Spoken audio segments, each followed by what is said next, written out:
सभी का हमारे YouTube चैनल पर। हम लोग कारक प्रकरण का अध्ययन कर रहे थे BHU B.Ed लैंग्वेज के सेक्शन में। संस्कृत का यहाँ से तैयारी कराई जाती है। कर्म कारक में हमने कर्म कारक के बारे में जाना था, कर्मण द्वितीया, और उसके साथ में आधार कर्म के 3 सूत्र थे, उनको हमने पिछली वीडियो में देखा था। अगर अभी उन्होंने इस वीडियो के पहले जो वीडियो हमने यहाँ से बनाई है, आपको प्रोवाइड कराया है, उसको नहीं देखा है तो आप प्लेलिस्ट में जाएंगे तो आपको वीडियो मिल जाएगी, आप उसको देख लीजिए, उसके बाद में इस वीडियो को देख लीजिएगा। जो लोग नए हैं वो चैनल को सब्सक्राइब कर लें। हम टीचिंग एप्टीट्यूड जो कि सभी एग्ज़ाम्स में आने वाला है, BHU B.Ed के लैंग्वेज में भी आएगा, ह्यूमनिटीज़ में भी आएगा, तो उन सबको मैं पढ़ा रहा हूँ। वहाँ पर आप टीचिंग एप्टीट्यूड की प्रैक्टिस जो है उसकी करा रहा हूँ, तो आप उसको भी देखिए। हाँ, जिस प्रकार से प्रश्न बनते हैं सेम उसी पैटर्न पर हम उसको बनाकर आपको पढ़ा रहे हैं, तो वहाँ पर आप उसको ज़रूर देखिएगा। हम बात करेंगे कारक प्रकरण के द्वितीय विभक्ति में आगे की सूत्रों के बारे में जो महत्वपूर्ण है लैंग्वेज के लिए। हमने कई सारे सूत्रों को छोड़ दिया है, उनको हम यहाँ पर नहीं बताएंगे क्योंकि वो महत्वपूर्ण नहीं है। तो जो कारक प्रकरण में महत्वपूर्ण है केवल हम उन्हीं सूत्रों को यहाँ पर बताने वाले हैं। बात करेंगे आज के सूत्र की, तो पहला सूत्र यहाँ पर आया है आकथितम च। हमने कई सूत्रों के बारे में बात किया है, वहाँ पर हमने बहुत सारी चीज़ें आपको बताई हैं। प्रैक्टिस के दौरान आप देखेंगे कि सारे जो हम थ्योरी क्लास में बताते हैं वो एग्ज़ाम में डायरेक्टली पूछे गए हैं। आकथितम च सूत्र में आपको 2 शब्द यहाँ पर दिखाई पड़ रहे होंगे, एक है आ और दूसरा है कथित। शब्द से ही अभिप्राय लगने वाला है। आ कथित, आ जो होता है क्या होता है, निषेधात्मक होता है। और कथित का अर्थ क्या हुआ, कहना। तो जिसको ना कहना चाहें उसकी भी कर्म संज्ञा होती है। कहने का तात्पर्य यहाँ है। चा जो है वो कर्तुरीप्सित तमम कर्म से कर्म का ले आता है अनुवृत्ति, और आकथितम कर्म हो जाता है। तो यहाँ पर क्या हो जाएगा, आ कथित, जिसको ना कहने चाहें उसकी भी क्या होती है, कर्म संज्ञा होती है। सबसे पहले आप ये ध्यान दीजिए, कारक होता क्या है। हमने बताया था कारक क्या होता है, क्रिया के साथ साक्षात संबंध होता है। इसमें बात हम बता रहे हैं आपको, कारक कुछ नहीं है, कारक हमारे बोलने की इच्छा पर है। जैसे हम चाहें तो ये लेखनी है, मतलब जिससे हम लिख रहे हैं, इससे हम कह सकते हैं क्या कि मैं अच्छा लिखता हूँ। यहाँ पर लिखने का कार्य किसके द्वारा होता है, मेरे द्वारा होता है। परंतु मैं अपने को कर्ता ना मानकर कह दूँ कि ये लेखनी बहुत अच्छा लिखती है, तो क्या हो जाएगा, कर्ता, लेखनी कर्ता हो जाएगी। अगर मैं चाहूँ तो मैं कर्ता हो गया। जैसे खाना बनाने की प्रक्रिया में देख लें, खाना बनाने में आप कह सकते हैं कि जो भोज कार्य करता है, भोजनालय वाले रसोइया खाना अच्छा बनाता है, ये हो गया। अब रसोइया को कर्ता ना मान के हम कह रहे हैं एक बर्तन के रूप में कुकर को सब लोग जानते हैं, कुकर अच्छा खाना बनाता है। अब अगर कुकर को बता दिए कि अच्छा खाना बनाता है तो कर्ता कौन हो गया, कुकर। तो बोलने की हमारी इच्छा क्या होती है, विवक्षा। तो इसमें बताया गया है कारक कुछ नहीं होता है, हमारे बोलने की इच्छा पर हम जिसको कर्ता मानना चाहें उसको कर्ता बना देते हैं। जैसे कि राम के द्वारा बाली मारा गया, राम क्या हो गया, करण हो गया। राम ने बाली को बाण के द्वारा मारा, तो बाण क्या हो गया, करण हो गया। राम क्या हो गया, कर्ता हो गया। और वहाँ पिछली वाक्य में जब हमने बोला तो राम क्या हो गया था, करण हो गया था, साधन हो गया था। तो बोलने की विवक्षा, बोलने की इच्छा होती है। अगर हम ना बोलना चाहें तो कह रहा है कि अपादान आदि की विशेष विवक्षा में जब अपादान आदि कारक होते हैं, मतलब कि अपादान आदि मतलब कर्ता, कर्म, संप्रदान, अपादान और अधिकरण, इन कारक आदि की अविवक्षा में जब हम इनको ना बोलना चाहें, जैसे कोई कर्म है हम उसको कर्म ना बोल करके कुछ अन्य तरह से बोलना चाहे, जैसे कोई अपादान है, अपादान कारक है, हम उस अपादान कारक को अपादान के रूप में ना बोल करके यदि कर्म के रूप में बोलना चाहें तो वह कहता है यह आकथितम च सूत्र कि उसकी भी कर्म संज्ञा हो जाती है। बस केवल अकथितम च सूत्र का इतना अभिप्राय है। बोलने की इच्छा पर, अब अगर बोलने की इच्छा पर कर्म होगा तो क्या वह कर्म प्रधान होगा? तो बिल्कुल नहीं। जो हम कर्तुर ईप्सित तम कर्म सूत्र से कर्म पढ़े थे वह कौन सा कर्म होता है? वो प्रधान कर्म होता है। यहाँ क्या होता है फिर? तो ये अप्रधान या गौड़ कर्म इसको कहते हैं। क्या कहते हैं? गौड़ कर्म। तो आकथितम चा सूत्र से अगर पूछ ले किस प्रकार की कर्म संज्ञा होती है? अप्रधान कर्म संज्ञा, गौड़ कर्म संज्ञा, इनमें से दोनों, इनमें से कोई नहीं। तो कौन सा विकल्प सही होगा? दोनों विकल्प। अप्रधान कर्म संज्ञा कहो या गौड़ कर्म संज्ञा कहो, दोनों बातें एक ही हैं। अब हम इसमें आगे चलेंगे और इनमें बताएंगे कि क्या किनकी किनकी गौड़ कर्म संज्ञा होती है। तो बात करेंगे इसके लिए। तो आपको बता दें कि इसके बारे में बताया गया है कि इसमें 16 धातुएं जो हैं उन्हीं की केवल कर्म संज्ञा की जाएगी, या उनके अर्थ वाली धातुएं अगर आएंगी तो कर्म संज्ञा होंगी।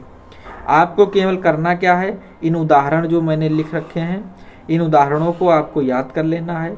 अगर ना याद करना चाहें तो मैं जिस प्रकार से समझाना चाहता हूँ आप समझ लेंगे तो भी आपका काम हो जाएगा। बस ध्यान इतना रखना है कि जिस प्रकार से मैं बताना चाहता हूँ आप उसको समझें। यहाँ पर कहा गया है दुहादी नाम द्वादश नाम, मतलब क्या हुआ? द्वादशा नाम मतलब क्या हुआ? 12। दुह आदि की 12 धातुएं तथा नी प्रभृति नाम चतुर्णा, मतलब कि 4 धातुएं जो नी वाली हैं। वह धातुएं अगर कर्म के युज में ना कथा अगर आकथित होकर के कही जाएं तो उनकी कर्म संज्ञा हो जाएगी। अब ये धातुएं 16 धातुएं हैं कौन सी? तो हमको तो याद है, अब आपको याद करने की ज़रूरत भी नहीं है, क्योंकि यहाँ पर क्या होगा हम अभी आपको बताएंगे कि किस प्रकार से प्रश्न आएंगे, तो उसके हिसाब से आप इसको काम में चला ले जाएंगे। अब देखिए धातु क्या है दुह आदि में? दुह, याच, पच, दंड, रुद्ध, प्रच, ची, ब्रू, सास, जी, मत, मूष, नी, ह्री, वह, कृष। ये आपकी 16 धातुएं हैं। इन 16 धातुओं से अगर अपादान आदि की विवक्षा होती है तो वहाँ पर कर्मकारक हो जाता है। मैं धातु लिख लाया हूँ, अभी पीछे स्लाइड में आपको दिखा देंगे। ये आप देख सकते हैं, यहाँ पर मैंने लिख लिखा है, ये देखिए। दुह, याच, पच, दंड, रुद्ध, प्रच, ची, ब्रू, सास, जी, मत, मूष, नी, ह्री, कृष और वह, ये 16 धातुएं हैं। इन्हीं से कर्म संज्ञा में आकथित चा से 16 प्रकार के उदाहरण आपको देखने को मिलेंगे। अब हम चलते हैं उदाहरणों पर और समझते हैं कि किस प्रकार से अविवक्षा हुई है। तो इसको थोड़ा सा हम गायब करते हैं और आपको बताते हैं आगे की कहानी। अब देखिए हमने बताया था आपको कि कारक में 6 कारक हैं, उनमें अपादान आदि की विवक्षा मतलब समस्त कारकों की अविवक्षा में हम कर्म कारक कर लेते हैं। अब यहाँ पर आपको देखिए पहला विकल्प है, पहले मैंने क्या बताया? दुह, दूसरा याच, पच, दंड, उसी के हिसाब से देखिएगा। पहला दुह मतलब दुह क्रिया, तो दोग्ध क्रिया बनी गाम दोग्धि पया। गाम मतलब गाय से, पया मतलब दूध, दोग्धि मतलब दूहता है, मतलब गाय से दूध दोहता है।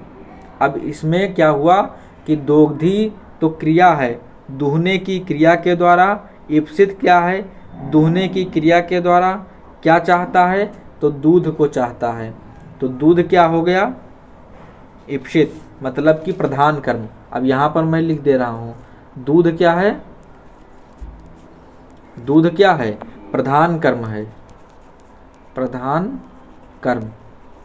और दूसरी बात गाम, गाय से, तो मैंने बताया था विश्लेष अर्थ में अपादान संज्ञा होती है, अपादान कारक माना जाएगा। गाय से दूध दुहा जाएगा तो गाय से दूध क्या होगा? अलग होगा, विश्लेष होगा उसका। अब अगर गाय से दूध का विश्लेष हो रहा है तो वहाँ पर कौन सी संज्ञा होगी? अपादान संज्ञा होगी, अपादान कारक होगा। तो अपादान कारक हुआ, लेकिन हम अब अपादान कारक ना कह करके क्या कहना चाहते हैं? कर्म कारक के रूप में। अपादान की क्या करते हैं, अविवक्षा करते हैं, और विवक्षा किसकी करते हैं, कर्म की। तो कर्म को बोलना चाहते हैं तो हमने क्या कह दिया, गाम दोग्धिपया, गाम को क्या बना दिया, गौड़ कर्म। तो यहाँ पर गाय क्या हो गई, गाम क्या हो गया, गौड़ कर्म हो गया। इस प्रकार से ये सूत्र घटित होता है। दूसरा विकल्प पर देखेंगे, बलिम याचते वसुधाम। बलिम माने राजा बलि से याचते मांगते हैं वसुधाम पृथ्वी को। कौन, बलि महाराज जो कि थे उस वामन अवतार में, उदाहरण देखिए, बलिम याचते वसुधान, राजा बलि से वसुधा मतलब पृथ्वी को मांगते हैं। अब देखिए, याचन क्रिया के द्वारा वसुधा मांगना, किसको मांगना चाहते हैं, तो वसुधा पृथ्वी को। तो मांगने की क्रिया के द्वारा वसुधाम क्या हुआ, कर्म हुआ, प्रधान मुख्य कर्म। इप्सित क्या हुआ, वसुधा पृथ्वी हुई। परंतु बलिम किससे मांगते हैं, जिससे मांगा जाता है उसमें किसकी संप्रदान होती है, जिससे मांगा जाए उसकी कौन सी संज्ञा, संप्रदान संज्ञा। तो या बलिम क्या हो गया, संप्रदान हो गया।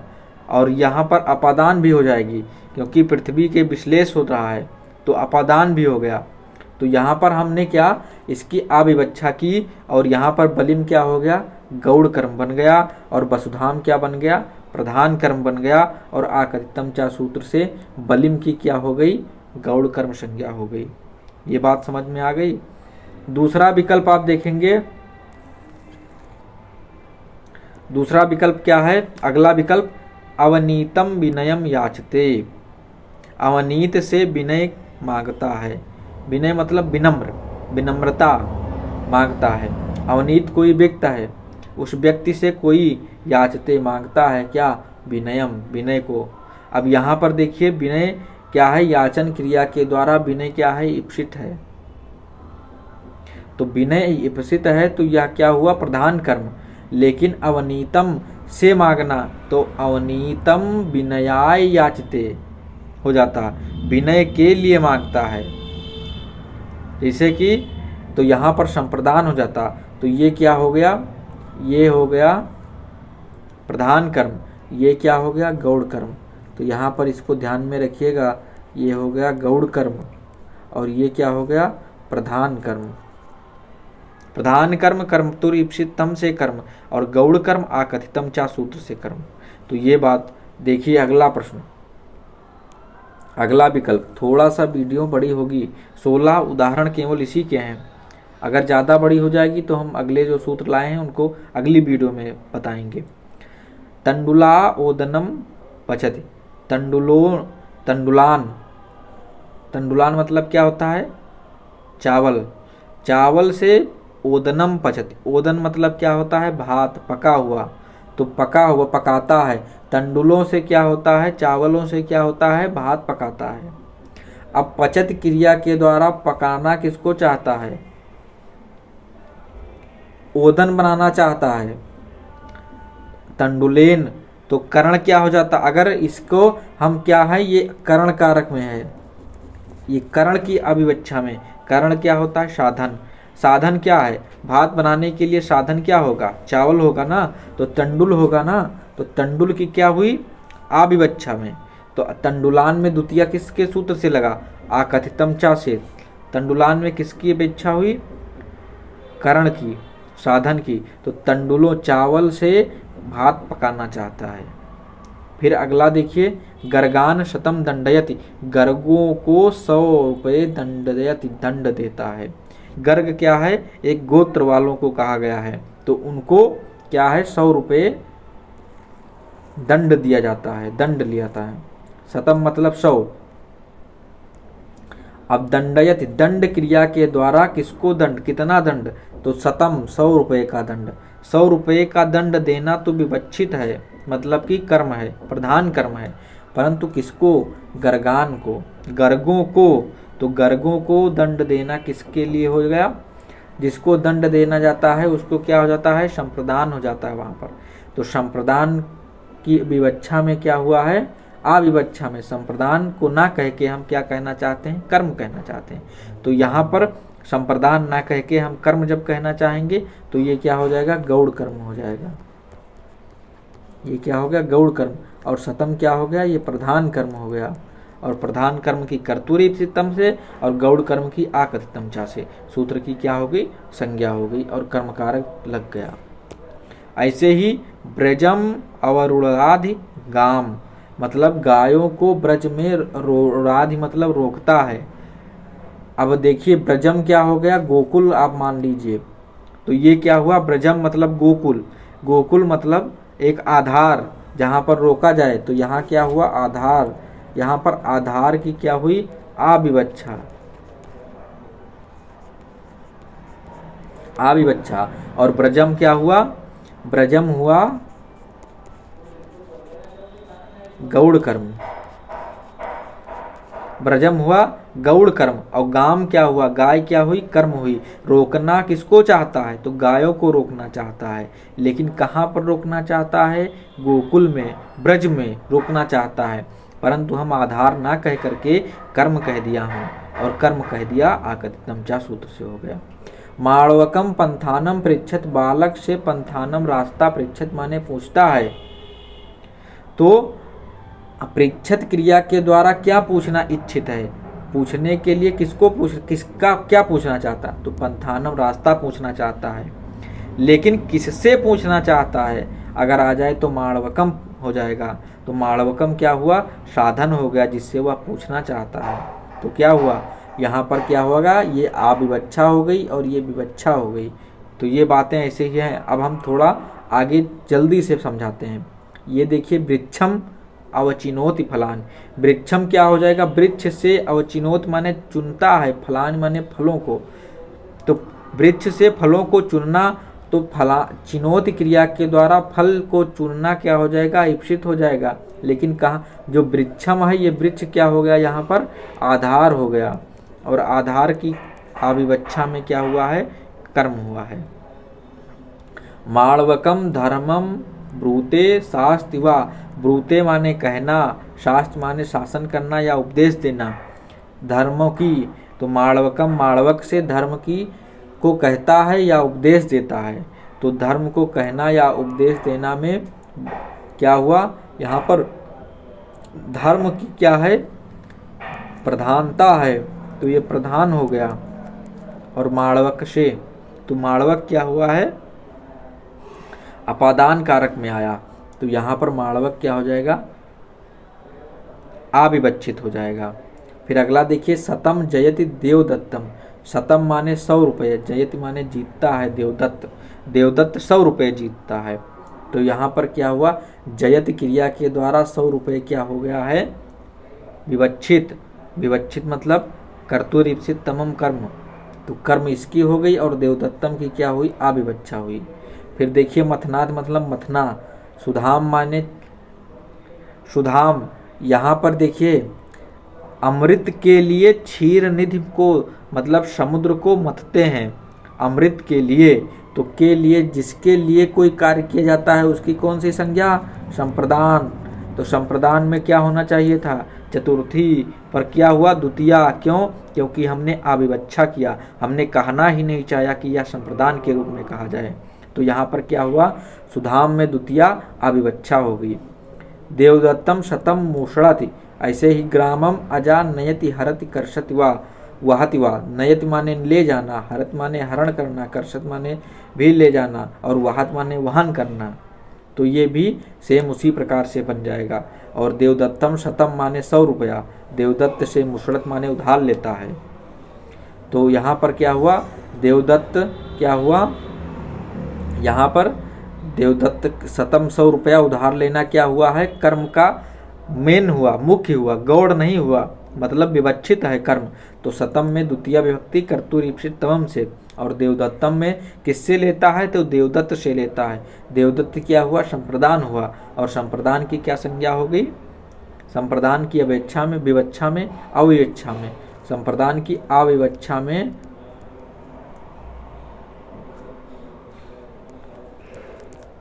आविवच्छा, इच्छा है, आविवच्छा में क्या हुआ है, संप्रदान की आविवच्छा में कर्म हुआ है। तो ये 16 धातुएं जो कि हैं, इनमें आपसे पढ़ना था, मैंने आपको हर एक धातु से हर एक उदाहरण समझा दिया है। अब ये बात आप ध्यान में रखिएगा कि आकत्यम चा अगर पूछे तो मुख्य रूप से मैं आपको बता दूं कि आकत्यम चा करता क्या है, गौड़ कर्म करता है, अप्रधान कर्म करता है, और किसकी अविवक्षा में, तो अपादान आदि की, अपादान आदि की अविवक्षा में यह क्या करता है, गौड़ कर्म करता है। तो आकत्यम चा सूत्र को आप ध्यान में रखेंगे। अब बहुत ही सरल सूत्र दो हैं, उनको हम आपको बता दे रहे हैं, उसके बाद में कर्मकारक समाप्त। अगला सूत्र है कालाध्वनोर अत्यंत संयोगे द्वितीया। यहाँ पर आप कर्मण द्वितीया से द्वितीया विभक्ति की अनुवृत्ति लाएंगे और द्वितीया विभक्ति हो जाएगा। इसमें क्या बताया गया है, कालाध्वनोर मतलब कालवाची, कालवाची मतलब समय, जहां पर क्या है समय, अध्वनोर मतलब ध्वनो मतलब क्या होता है, मार्गवाची,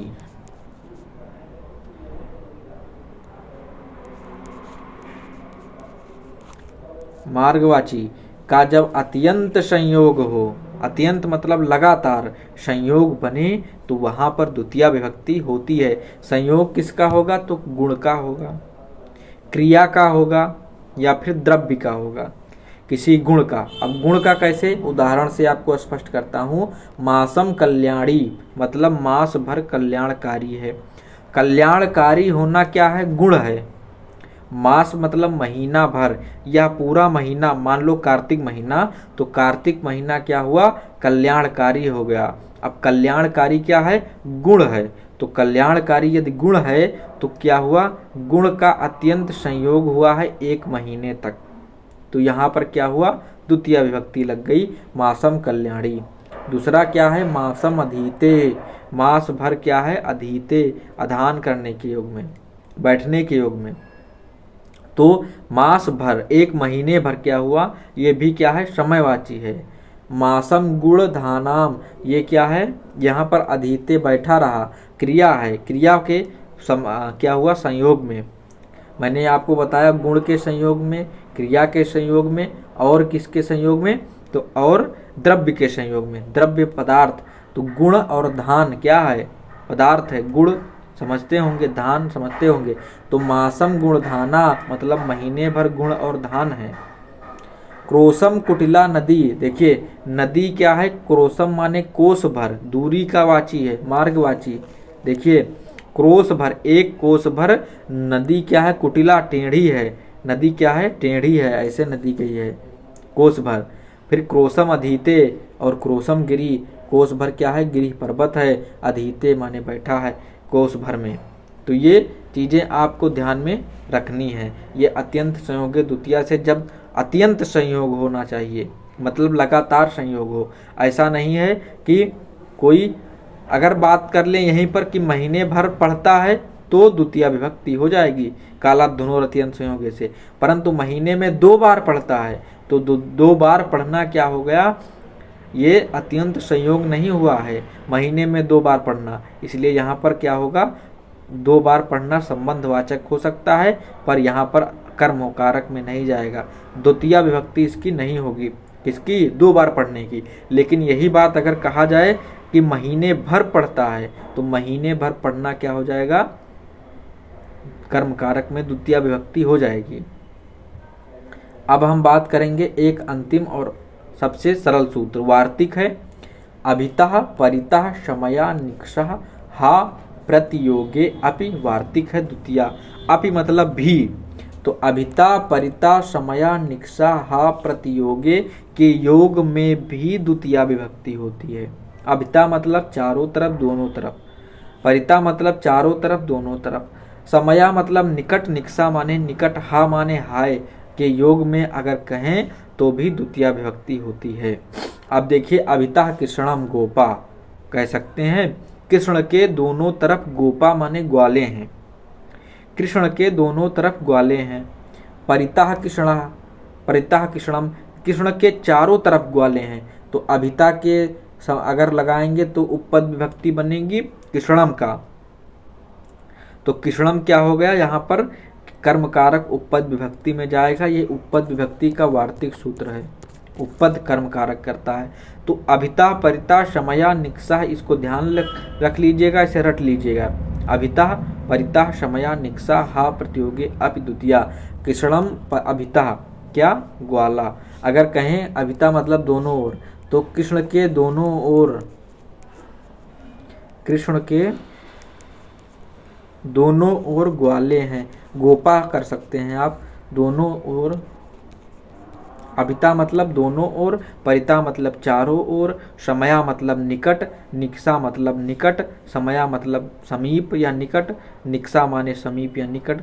तो यहाँ पर क्या हो जाता है, फिर अगला देखिए, परिता कृष्णम, परिता मतलब कृष्ण के चारों ओर, और ग्रामम समया मतलब गांव के समीप, गांव के समीप, निक्सा लंकाम, लंका के निकट, और हा कृष्ण भक्तम, हाय कृष्ण के भक्त, तस्य सोच्यर्थे इत्यर्था, मतलब यह सोचनीय अर्थ में लिया जाएगा। सोचनीय अर्थ में, हाय कृष्ण के भक्त, ये क्या है, सोचनीय अर्थ में। तो यहाँ पर क्या हुआ, हा लगाया गया है, किसके अर्थ में, सोचनीय के अर्थ में, दुखद के अर्थ में। और बुभच्छितम न प्रतिभात किंचित, मतलब भूखे को कुछ भी नहीं दिखाई पड़ता, ना प्रतिभात, नहीं समझ में आता है, बस उसको भोजन चाहिए। तो प्रति का योग में भी क्या हुआ है, द्वितीय विभक्ति हुई है। तो विवक्षितम मतलब भूखे को ना प्रतिभात, कुछ ना सूझता है, किंचित माने कुछ भी नहीं सुझाई देता। तो यहाँ पर समय, अब कर्म कारक समाप्त हुआ है। अब आपको पता चल गया होगा, कर्म कारक हमने समाप्त कर दिया है। बहुत सारे सूत्र हमने छोड़ दिए हैं जो कि परीक्षा की दृष्टि से बिल्कुल भी इम्पोर्टेंट नहीं थे। हम इनकी प्रैक्टिस क्लास भी करेंगे, और आप लोग जितनी भी प्रैक्टिस हमने कराई है उनकी प्लेलिस्ट में आप जा करके उनको वॉच करते रहिए, उनकी अभ्यास करते रहिए, क्योंकि पेपर में इन्हीं से प्रश्न आने वाले हैं। अगर आप थोड़ा भी आलस्य करेंगे तो आप ये समझिए कि आपका एडमिशन रुक सकता है। अगर आलस्य करेंगे तो क्या होगा, आपको आलस्य क्या होता है, सबसे बड़ा शत्रु है।